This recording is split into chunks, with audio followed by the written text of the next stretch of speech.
Our pleasure to welcome back to the show my guy, Kareem Copeland of the Washington Post. Kareem, have you made it? Are you alive? Is your phone alive? What up, though? Literally just walked in the door, plugged in the phone.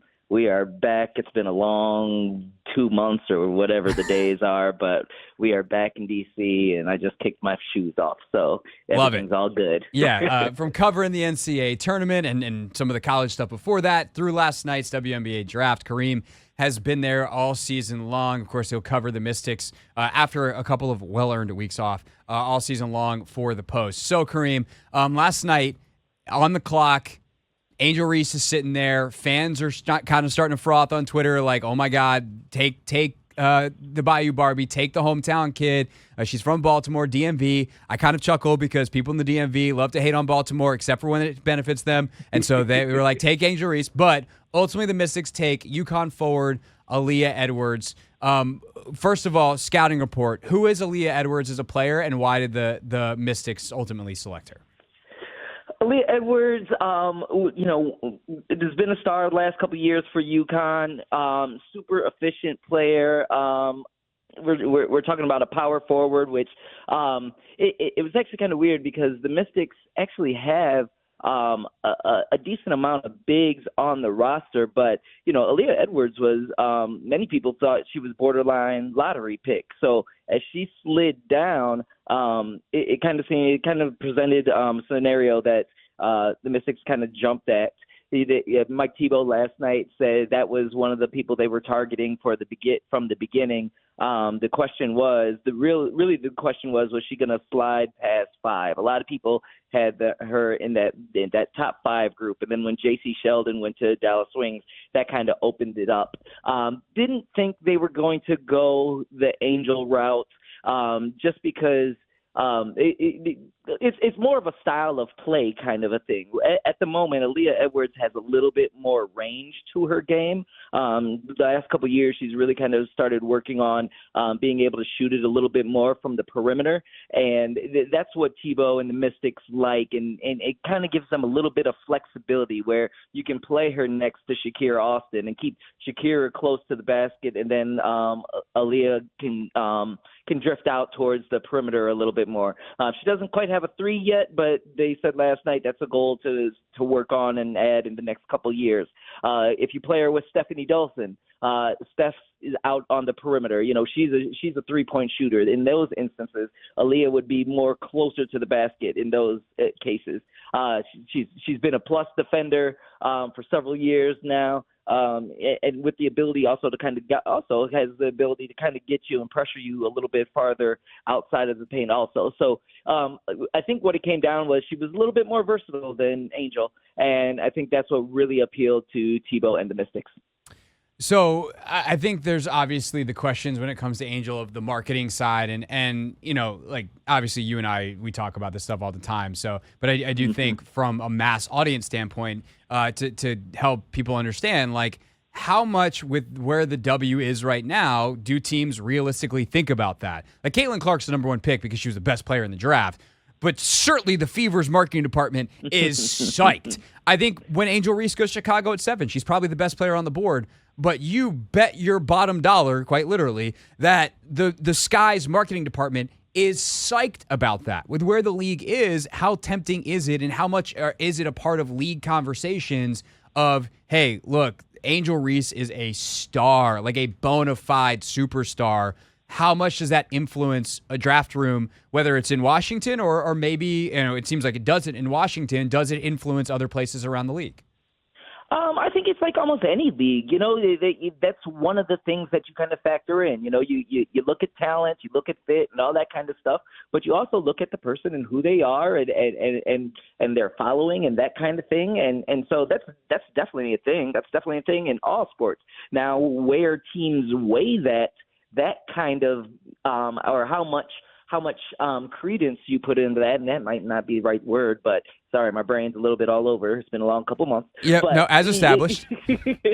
but how much teams weight that kind of determine that's between. That goes from program to program. And the Sky, I mean, they traded up. They traded with the Lynx just to move up one spot because they wanted Angel Reese. And I think she's a good fit in Chicago. And they had already drafted a big in Carmela Cardoso, so they really wanted Angel. They went up and they got her, and so I think she's just kind of her whole vibe. Like even last night, she was kind of talking about it on the podium that she likes Chicago. She's been there. She was already talking about summertime shy and all that kind of stuff. And so it seems like a really good fit. It seems like a market that she will really embrace and that will really embrace her. Because that's also a thing. Because, you got to kind of decide, different markets handle things a little bit differently, handle personalities a little bit differently. We all know, if we talk about, we talk about the men a lot. If we're talking about the NBA, the Lakers, the Knicks, those are programs that, they want the best talent, but they also like stars in their market. So I think that's kind of the situation that you're looking a little bit at Angel. I mean, and that was where she was going to go right in that range regardless. She was definitely going to be one of the top 7, and I didn't think she was going to go to the Mystics just because it wasn't quite the fit of what they were looking for. And so it makes complete sense, especially when she was still sitting there. And by the trade, the Sky knew she was going to be sitting there also, and they went up and got her. And so, but yeah, Indiana's been talking about Caitlin Clark for 2 years. They knew that was a fit. Even before, before this year, they knew that was a fit, and that, keep her right there in the Midwest. And, shoot, how many times she joked last night that Indiana Hoosiers fans don't like her very much. Maybe they can change over and become fans now, Fever fans and fans of her now, because, she was going into Bloomington and lighting things up. So that, besides just being the best player in this draft, it was also a good fit. You're looking at the Sparks. The Sparks went and got Cameron Brink, who played at Stanford. It was kind of a question of if she would go to because they ended up kind of getting a little bit lucky and getting Rakia Jackson at 4, because she could have easily gone to the Sky. But they went and got somebody that is very well known in Southern California already. And so, yeah, I think that stuff does come into play a little bit. I mean, we know it comes into play a little bit. It just depends on how much. And so I think that's kind of how that shook out a little bit with that group, at least. Yeah, definitely. Brink's an interesting one, too.